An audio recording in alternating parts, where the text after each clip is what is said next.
Hi, this is Cindy at the Library Partnership. Welcome to another episode of our podcast, Patrons and Partnerships. Today, our guest is Dekova Batey, the Program Coordinator for the City of Gainesville Department of Mobility Bicycle and Pedestrian Program.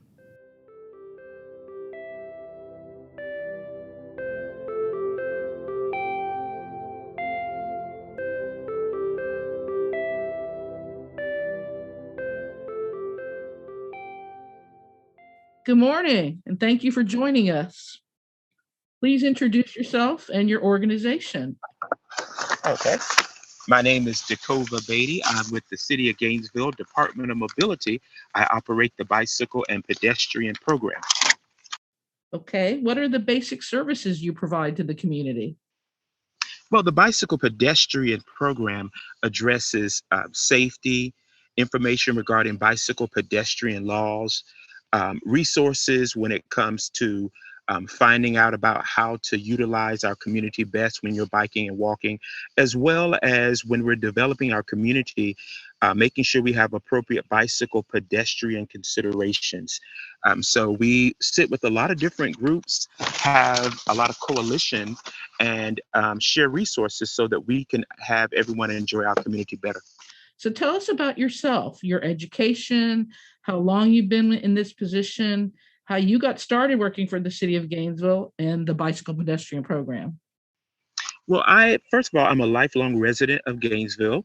I've always enjoyed our community, explored it as a kid on my bicycle, walking all the different treasures of our area.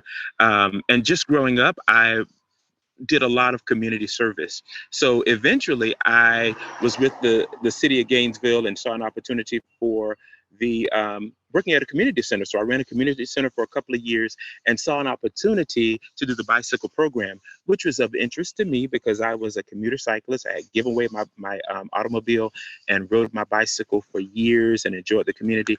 So I was like, that would be a great opportunity to get around to the community, see more, meet more people. And it has been. So, what is your goal, mission, services, resources provided by this bicycle pedestrian program? Well, our program is to address all the type of users of our community.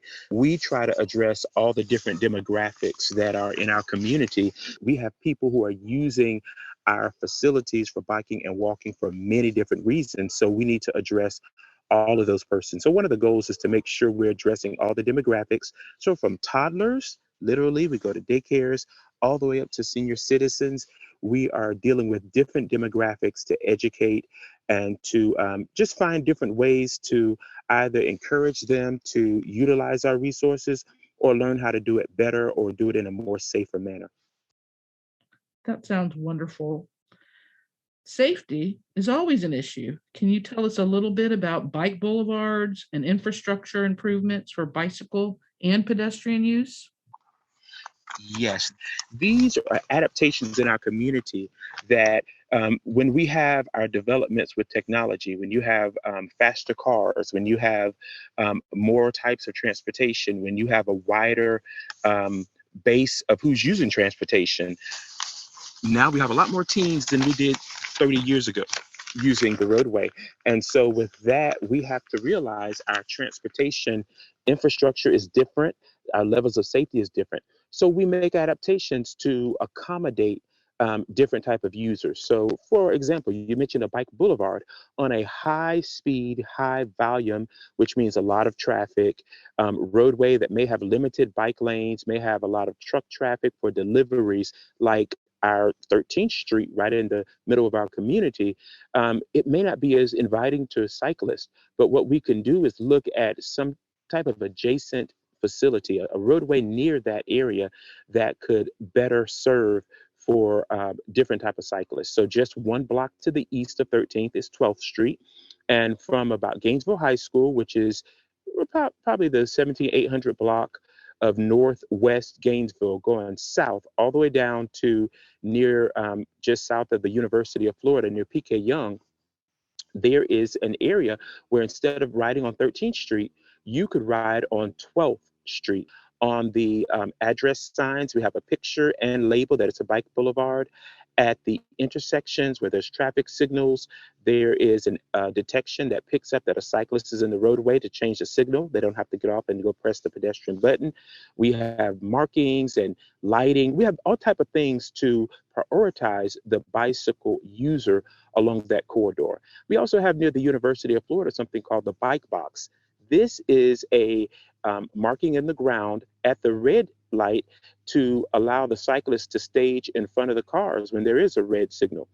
And the bicycle can clear the intersection ahead of the automobile.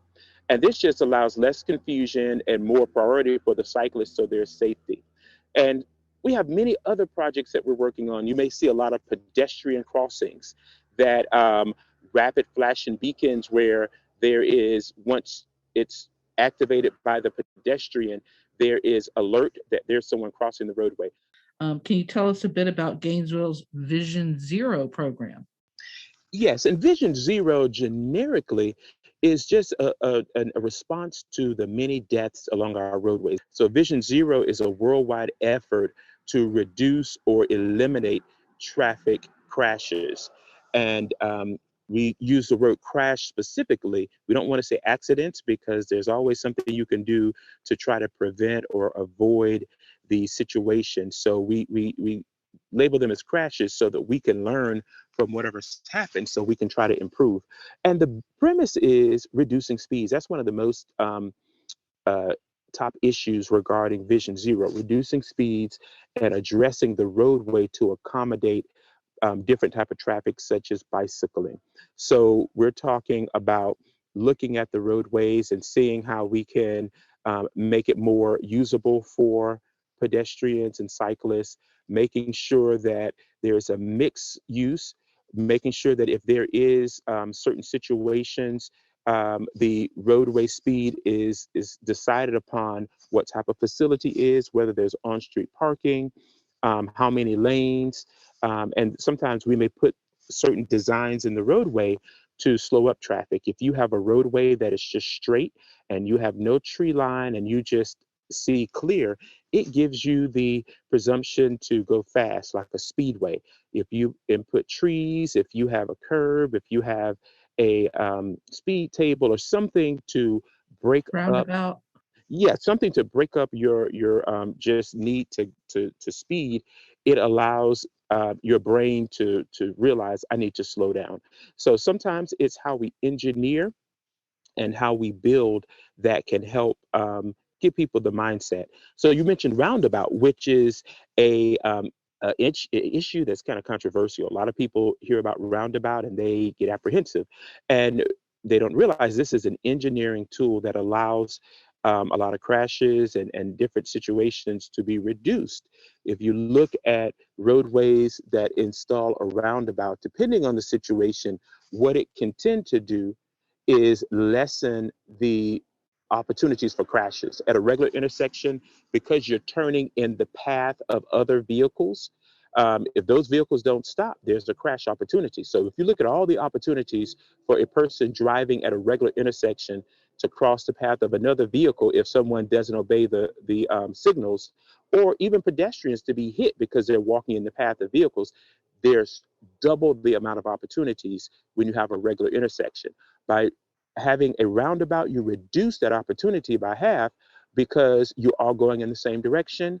The roundabout is a slower speed um, design. So hopefully people are obeying the speed, 20, 25 miles per hour sometimes is the average.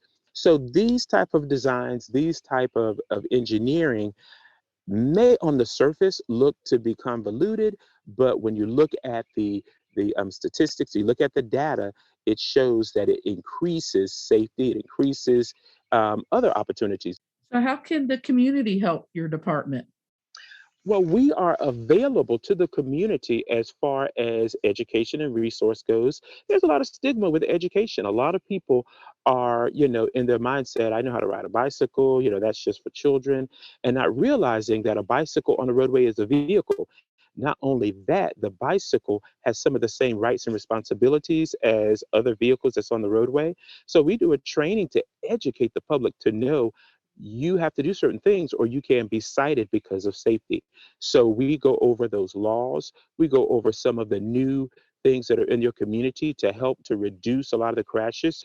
And we also do on bicycle training where we allow people to learn some of the safety techniques and maneuvers while you're riding your bicycles. So have us for your corporate training, have us for an event, a leisure event, a community group, a church group, a civic group, for a talk, for an on bicycle training. Join in to help educate yourself and others by attending an event or making sure that you let us know if you would like us to participate or to host an event. We do have a website, GNV Bike, BIKE, PED, PED.com. Again, that's www.gnvbikeped.com.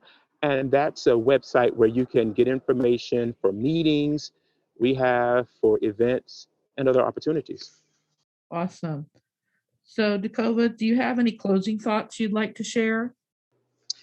Yes, I'd like to say that, again, a lot of times people are unaware how much you can learn and have just more insight until they have an event, until they have one of our trainings. We tailor our events to whatever your needs are.